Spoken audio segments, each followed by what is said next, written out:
Hi friends, అందరికీ friends టిఫిన్లు చేసినారా? నేనైతే ఈరోజు ఎన్నపూస తీసుకున్నానండి. కొంచెం నేముంటుంది లేదా పెద్దబాబు వచ్చినా తింటాడని. రేట్లు బాగా పెరిగిపోయినండి. అరకేజీ ఎన్నపూస 325 రూపాయలంట. అంతకుముందు చాలా తక్కువగా వచ్చేది ధర. ఇప్పుడేమో రేట్లు బాగా పెంచేశారు వాళ్ళు కూడా.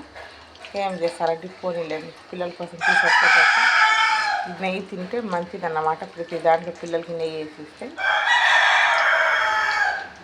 బాగా బలం వచ్చింది. కొంతమంది ఏమో ఇప్పుడు నెయ్యి తినకూడదు అంటున్నారు.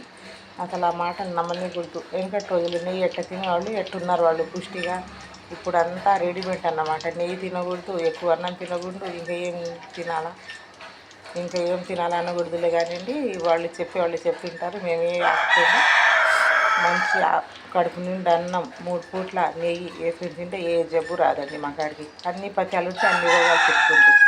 అదన్నమాట ఫ్రెండ్స్. సరే ఉంటా మరి. తర్వాత పక్కనేమో పప్పు ఉడుకుతుంది. ఈ పచ్చిపప్పు దేనికంటే బొప్పట్లు చేద్దామని వండుతున్నా.